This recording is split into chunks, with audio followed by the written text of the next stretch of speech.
자, 오늘은 마지막 날입니다.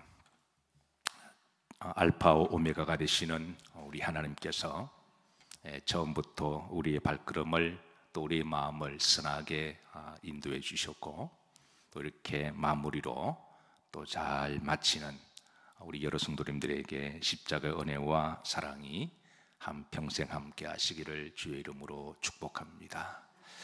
자, 우리 옆으로 보시면서 수고하셨습니다, 자랑스럽습니다 서로 인사하도록 하시죠. 네. 자, 오늘은 마지막 말씀인데요, 말씀 제목입니다. 따라서 하십니다. 오직 십자가만을 뭐 하리라? 자랑하리라. 이제 바울이 이제 갈라디아서 6장 14절에 이렇게 고백합니다. 그러나 내게는 우리 주 예수 그리스도의 십자가 외에 결코 자랑할 것이 없나니, 그리스도로 말미암아 세상이 나를 십자가에 못 박히고 내가 또한 세상에 대하여 그러하니라 라고 그랬습니다. 사실 바울은 자랑할 것이 참 많은 사람이에요. 그래서 그는 한때 자랑하고 다녔습니다. 어깨에 잔뜩 힘을 주고, 그리고 배를 앞으로 내밀고, 눈에 힘을 주고, 보는 사람들마다 갈짓자를 걸으면서 막 자랑하고 다녔습니다. 가문을 자랑했고, 나 왕족이야 그러면서 가문을 자랑했고, 나 똑똑한 사람이야, 나 가방끈이 길어, 많이 공부해서 그렇게 자랑했고, 나 돈 많은 사람이야, 우리 아버지가 엄청난 부자여서 로마 시민권까지 사서 그래서 돈을 자랑했고, 그리고 바울은 인맥이 또 사울이었죠. 인맥이 굉장히 넓은 사람입니다. 바리새파인 중에 바리새파고, 그래서 인맥을 자랑하고 또 권세가 있었어요. 그 권세를 자랑하고 다녔습니다. 그런데 그가 예수님을 알고, 특별히 주님의 십자가를 알고 난 다음부터 자신이 그동안 자랑한 것이 너무나 하나님 앞에 부끄럽고 죄송했고 소위 나댔다는 것을 알고 나서 너무 그것이 창피했던 거예요. 자신이 한때 자랑한 것이, 우리가 가치 중에 비교 가치가 있습니다. 그래서 누구와 비교하느냐에 따라서 내가 생각했던 가치가 이제 달라지기도 하는데요, 빌립보서 3장 8절에 보시면 이제 바울은 예수 그리스도와 비교를 해보면 자신이 한때 자랑한 것이 뭐와 같아라고 그렇게 탄식하며 그렇게 고백하는데요, 한번 다 같이 한번 합독하시죠. 또한 모든 것을 해로 여김은 내 주 그리스도 예수님을 아는 지식이 가장 고상하기 때문이라.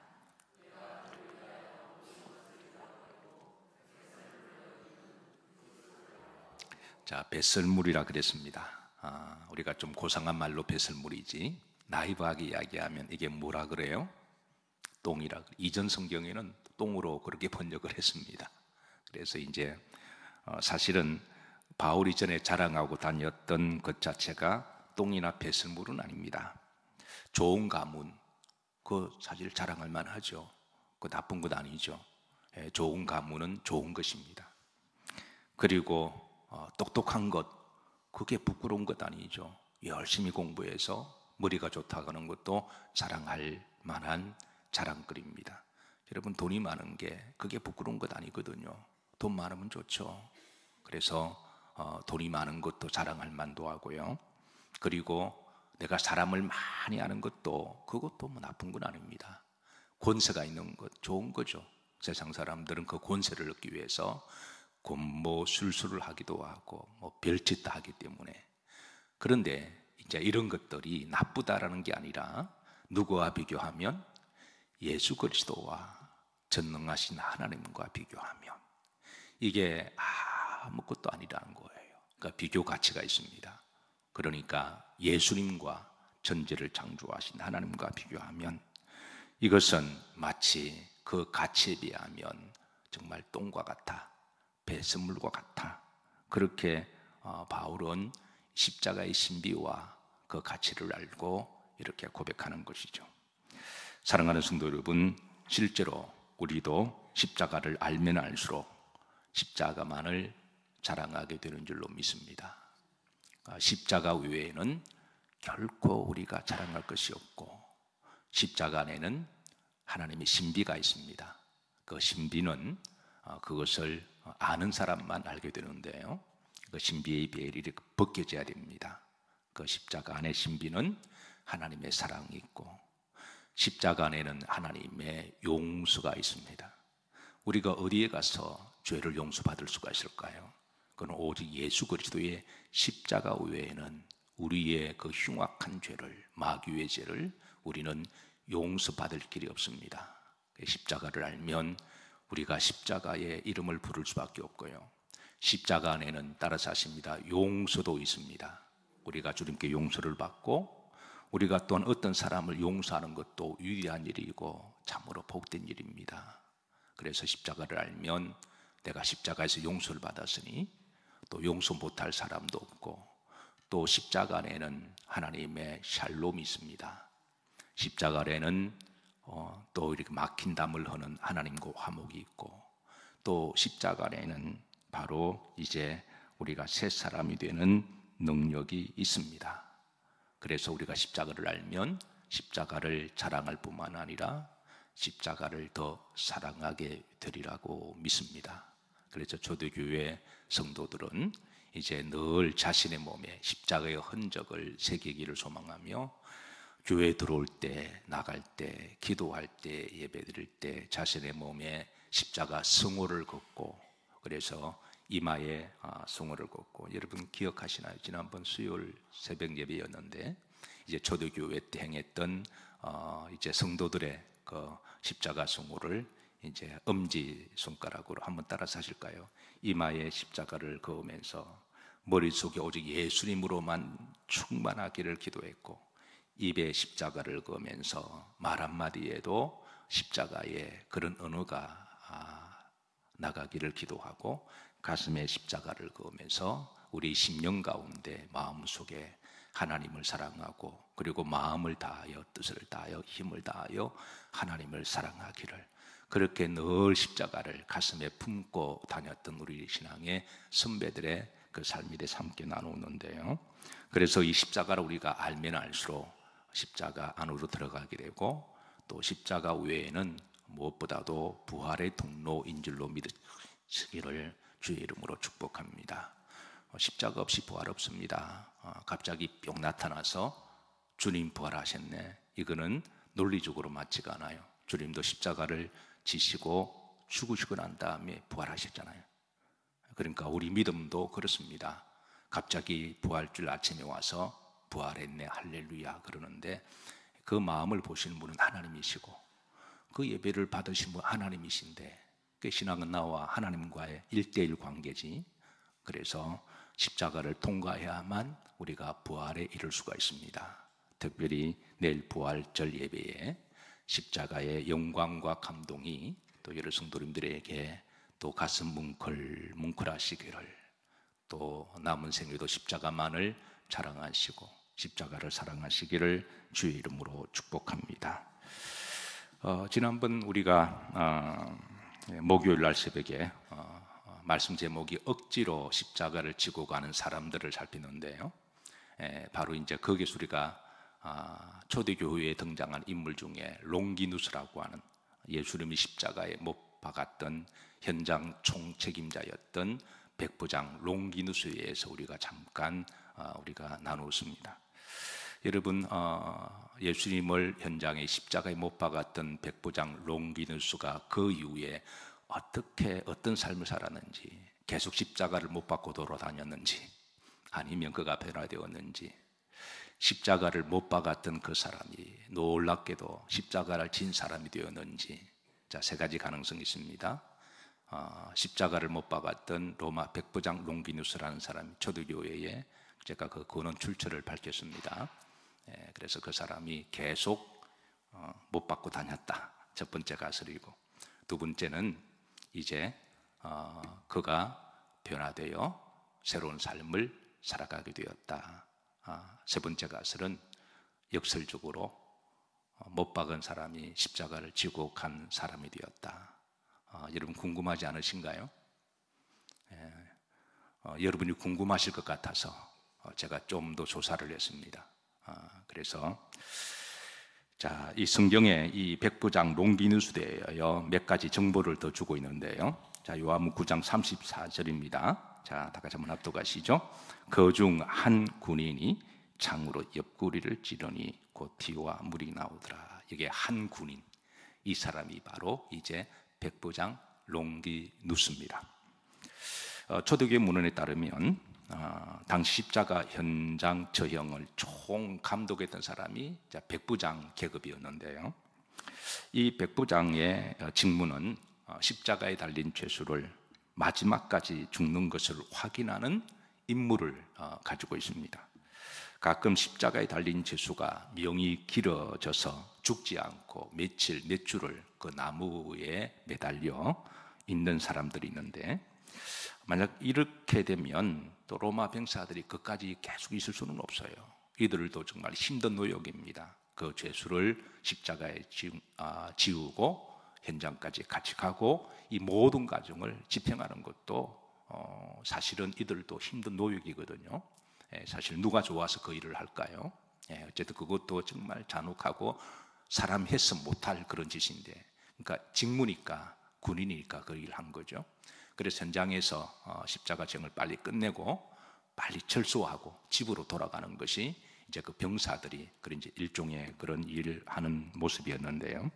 근데 만약에 이제 그 죄수가 십자가에 달려서 죽지 않고 명이 질기게 며칠, 몇 주를 이렇게 명이 붙었다 떨어졌다 그러면 그 병사들이 돌아갈 수가 없어요. 만약에 누군가가 아직 죽지 않았는데 그 죄수를 너무 사모하고 사랑한 나머지 끌어내려서 그 시체가 사라지게 되면 이 모든 책임은 백부장이 지게 되어 있습니다.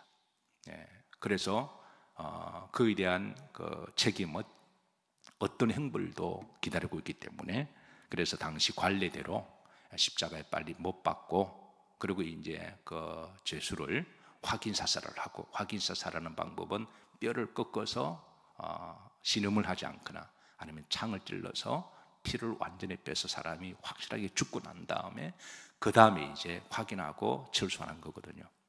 그래서 이 일을 총책임 맡았던 사람이 바로 이제 백부장이었는데, 그래서 이제 백부장도 그 부하들도 빨리 철수시켜야 되잖아요.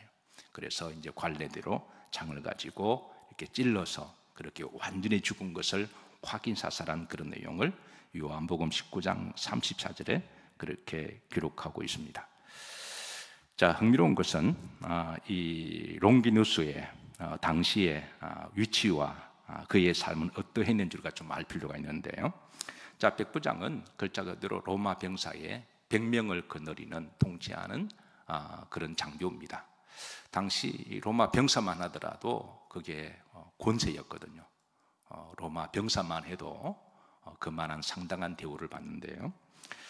자, 한번 자료화면 보시면 당시 일반 병사의 모습입니다. 그러니까 로마 제국의 일반 병사의 군복이라면 백부장의 군복은 이렇습니다. 일단 폼이 나죠. 누가 봐더라도 권위가 있고, 멀리서 보더라도 저 사람은 백부장이다 그렇게 알아볼 정도로 머리에 깃털이 있는 것이 이제 아주 상징적이십니다. 그래서 머리에 깃털이 있고 이제 군복 자체가 좀 화려하잖아요. 장교 같잖아요. 그래서 이렇게 이제 평소와 다르게 로마에서는 권위를 존중해 주었고, 그리고 사회적 위치도 상당한 권력을 행사할 수가 있는데요. 지방 행정에도 입김이 상당히 셌습니다. 지방의 어떤 행정을 일을 할 때도 백부장에 가서 한마디만 탁 던지면 그 행정 관료들이 무시할 수 없는 그런 이제 권력을 가지고 있었고, 또 백부장은 로마 제국이 점령한 식민 지역에 파송이 되게 되는데요. 보통 식민 지역에 로마가 워낙 많은, 나라만 하더라도 34개국을 통치했거든요. 그러니까 나라만 34나라지 그 나라에 가면 지방도 있고, 그리고 이제 도시도 있으니까 그 지역을 총독 계급에 가서 다 통치할 수가 없습니다. 그래서 어느 식민지는 워낙 땅이 없다 보니까 일일이 다 호민관이나 이런 원로원들을 보내지 못하고 이 군대 백부장이 거기에 주둔을 하고 거기를 이제 통치하게 되면 이 사람은 총독 대리가 됩니다. 그러니까 그 지방의 군소 같은 데 가서는 총독 대리가 되는 거예요. 그러니까 대단한 권세를 가지고 있는 위치가 바로 백부장인데요. 그리고 이 보통 복무 기간은 20년에서 25년입니다. 그런데 이제 이 백부장의 월급은 일반 병사의 15배에서 20배 사이를 받습니다. 그러니까 봉급도 상당한 그만한 예우를 해주었고, 그리고 또 이제 20년, 25년을 마치게 되면 로마 제국에서 큰 땅을 줍니다. 그러니까 평생 먹고 살 만한 땅을 주거나 아니면 돈을 달라 그래도 평생 먹고 살 만한 돈을 주는 그런 이제 예우가 바로 백부장의 그런 삶인데요. 한마디로 말하면 아실 것 없는 사람입니다. 세상 사는데 부러움 없는 사람이고요. 그러니까 세상 사람들이 세상적으로 백부장 그러면 상당히 흠모하고 그리고 자랑스러워했고, 집안에 백부장 한 사람이 나와도 상당히 어깨에 힘을 주고 다니는 그런 위치에 있는 사람. 이 백부장이 아실 것 없고 부러울 것 없고 이제 얼마든지 편하게 권세를 누리고 지방 유지로 살아갈 수가 있는데, 자, 그런데 이 아실 것 없는 이 백부장 롱기누스가 초대교회 문헌에 따르면 4세기에 기록된 문서에 하면은 그가 나중에 기독교로 개종해서 예수님을 믿게 됩니다. 그래서 그의 풀네임 이름이 기록되어 있는데요. 가이우스 카시우스 롱기누스라고 그의 풀네임이 그렇게 기록되어 있습니다. 마가복음에서는 이 백부장에 대해서 좀 더 상세한 기록을 증언하고 있는데요. 15장 39절입니다. 자, 예수님을 십자가에 이제 못 박고, 그러니까 창으로 옆구리를 찔러서 이제 완전히 이제 제수가 죽은 것을 확인하고, 그럴 때에 조금 지나고 나서 하늘이 갑자기 해가 빛을 잃어버리고 깜깜해지면서 땅이 흔들리고 지진이 일어나는 그런 자연현상이 일어나요. 이때 백부장이 한 말의 고백이 마가복음에 기록되어 있는데요. 다 같이 한번 납독합니다. 예수님을 향하여 섰던 백부장이 그렇게 숨지심을 보고 이르되 이 사람은 진실로 하나님의 아들이었도다. 그러니까 이 모든 과정을 지켜보면서 그가 마음속에 조금 스며들었던, 이분은 그동안 자기가 수없이 못 박았던 그런 사람과 다르다라는 것을 느끼지 않았을까요? 그래서 조금씩 주님의 그런 모습과 그 영성을 보고 가슴 뭉클뭉클하며 느끼면서 마지막으로 이제 확인사살했는데, 그때 자연현상이 일어났던 기적들을 보고 그가 탄식하며 고백합니다. 이 사람은 정말 하나님의 아들이셨구나. 후에 그가 예수님을 믿고 기독교로 개종하는데요, 그는 한평생 예수님에 대한 죄책감과 그리고 죄송함을 가지고 회개의 삶을 살면서 복음을 전했다 그래요. 왜 안 그럴까요? 자신이 예수님을 현장에서 십자가의 못을 박는 총책임자였고, 예수님을 십자가에 지우게 하고 워낙 무거워서 예수님이 가시다가 몇 번 넘어지고 무릎을 찧었다 그랬나요? 14번 그랬다 그랬습니다. 그러니까 총책임을, 그의 직무기 때문에 아마 그가 내가 해야 될 일인데 라고 변명할 수는 있을 거예요. 그럴 때마다 주님을 향하여 고함을 고래고래 지르고 아마 욕도 했겠죠. 군인들이 욕을 잘하니까. 그리고 때로는 때리기도 하고 때로는 채찍을 휘두르기도 하고, 그리고 이제 갈보리에서 창을 찔렀습니다. 물론 그가 모르고 한 일입니다. 그러나 나중에 자신이 모르고 한 일이지만 나중에 알고 보니까 이거 엄청난 죄였던 거예요. 죄 중에 제일 무서운 죄가 모르고 하는 죄라 그랬죠. 하는 짓이 죄인지도 모르면서도 너무 아마 백부장도 당당했을 거예요. 자기 직무라고 생각하니까. 내가 해야 될 일을 내가 했다라고 그렇게 말할 수가 있겠죠. 독일 히틀러 나치 때에 독일의 병사들, 장교들이 엄청난 짓을 저질렀습니다. 유대인들을 얼마나 학살했나요? 근데 전쟁은 이제 끝나고 심판해야 될 때 다 심판돼 있었습니다.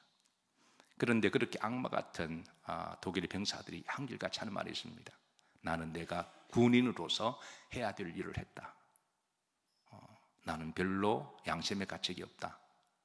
그 보는 방청객들로 하여금 그 일을 당했던 가족을 잃었던 유태인들의 가족들은 거의 기절을 할 정도로 양심의 가책도 없이 당당하게 나는 그때 나라에 시키는 군인으로서 해야 될 일을 했다라고 그렇게 진술하는 그 앞에서 모두가 다 경악을 했습니다. 아마 롱기누스도 그렇게 말할 수가 있죠. 나는 내가 해야 될 일을 내가 했다. 그런데 그건 엄청난 죄였던 거예요. 십자가를 알고 나니까, 그분이 하나님의 아들인 걸 알고 나니까 사실 마귀짓을 한 거죠. 근데 자신이 마귀짓 한지도 모르면서 마귀짓을 당당하게 한 겁니다. 그래서 롱기누스는 이 사건을 기억할 때마다 자다가도 벌떡벌떡 일어나서 죄책감과 주님에 대한 죄송함과, 아니 자기 손으로 예수님을 못 박았으니까 괴로워했다고 그럽니다. 물론 주님이 다 용서하셨고 다 품으셨지만 그래도 인간적으로는 그걸 퉁치고 그냥 가볍게 살 수 있는 문제는 아니거든요. 그래서 너무나 죄송한 마음으로 힘들게 살면서 그는 마침내 예수님처럼 십자가의 복음을 전하고 순교하기로 했다 그래요. 실제로 가파도기아까지 가서, 지금 터키죠, 투르키예죠, 가서 복음을 전하다가 이제 그곳에서 이제 순교를 하게 되는, 그러나 억지로가 아니라 정말 자기가 봤던 예수님의 메시아를 오직 십자가만을 통하여, 사실 그가 아실 것 없는 사람이잖아요. 얼마든지 부러울 것 없는 사람이. 그래서 십자가를 그가 전하다가 순교를 하게 됩니다. 흥미로운 것은 예수님을 십자가에 지게 했던 사람, 그 십자가에 못을 박은 사람, 자신이 예수님이 지신 십자가를 지고 가슴에 품고 순교를 하게 된 것은 결코 저는 우연의 일치가 아니라고 그렇게 믿습니다. 4세기경에 이 롱기누스를 초대교회는 성인의 반열로 올립니다. 다음 벽화 한번 보시죠. AD 586년에 이제 그려진 벽화인데요. 이 벽화 작품은 지금의 이탈리아 피렌체의 도서관에 그렇게 소장되어 있는 기독교 유물입니다. 여기 이제 파란색 선에 이제 창을 찌르는 사람이 있죠. 그 위에 글씨가 있습니다. 좀 확대가 되나요? 이게 보면 위에 보면 롱기누스라고 이렇게 라틴 말로 이렇게 기록이 되어 있습니다. 자, 그에 대한 또 다른 기억은 조각상 한번 보시죠. 그 다음에 이제 이 조각상은 로마 바티칸 베드로 대성당에 있는 조각상입니다. 이제 그 밑에 붉은 원안에 보시면 성자 롱기누스 순교자라고 그렇게 기록이 되어 있습니다. 참으로 놀라운 것은 예수님의 십자가 재형을 총 책임졌던 백부장 롱기누스가, 예수님께 십자가를 지었던 사람 롱기누스가, 그 십자가에 예수님을 창으로 찔렀던 롱기누스가, 그가 후에 스스로 십자가를 지고 순교를 했던 사람으로 변화되었습니다.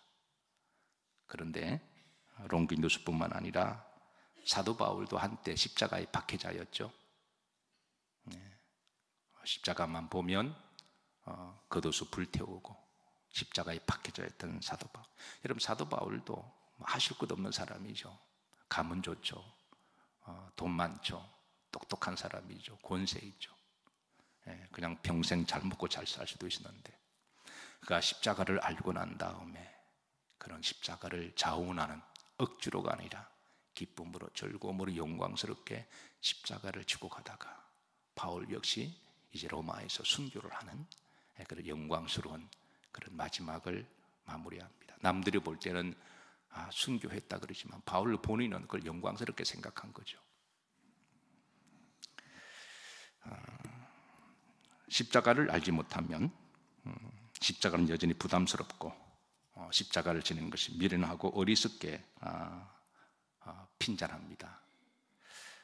바울이 살던 당시에 십자가에 대해서 이렇게 생각하는 사람들이 많았는데요. 고린도서 1장 18절입니다.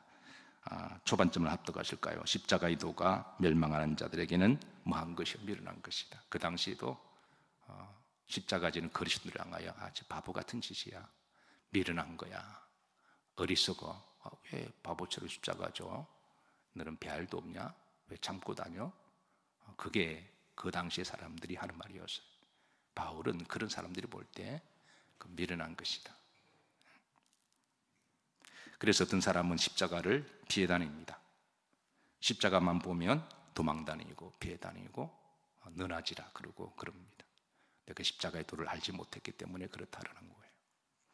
그런데 십자가의 도를 알게 되면 따라서 하십니다. 하나님의 능력이다.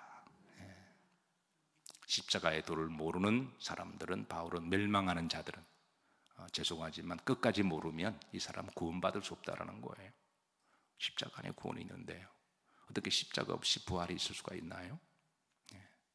예수님을 제대로 믿으면 여러분, 십자가를 주님은 반드시 알게 하십니다. 처음에는 아무것도 몰라서 교회에 들레 왔지만 나중에 그것도 다 과정이죠. 그래서 나중에 한 발 한 발 주님을 알게 되면 십자가만을 자랑하게 되고 내가 십자가를 사랑하게 되는, 그게 예수를 믿는 거니까. 그래서 그 십자가를 통하여 우리는 죄 사함을 받고 우리는 변화되고 하나님과 화목하고, 또 십자가를 통하여 우리는 부활의 영광에 이르게 되는 줄로 믿으시기를 바랍니다. 말씀을 정리합니다. 자, 주님의 피로 값주고 사신 주님의 교회, 우리 영일교회는 우리 영일교회뿐만 아니라 모든 교회가 다 그러하죠. 사순절을 다 기억하고 기념하며 하루하루 한 날들을 우리가 계수하고 십자가를 더 바라보고 기도하고 한 발 한 발 나아가기를 소망했습니다.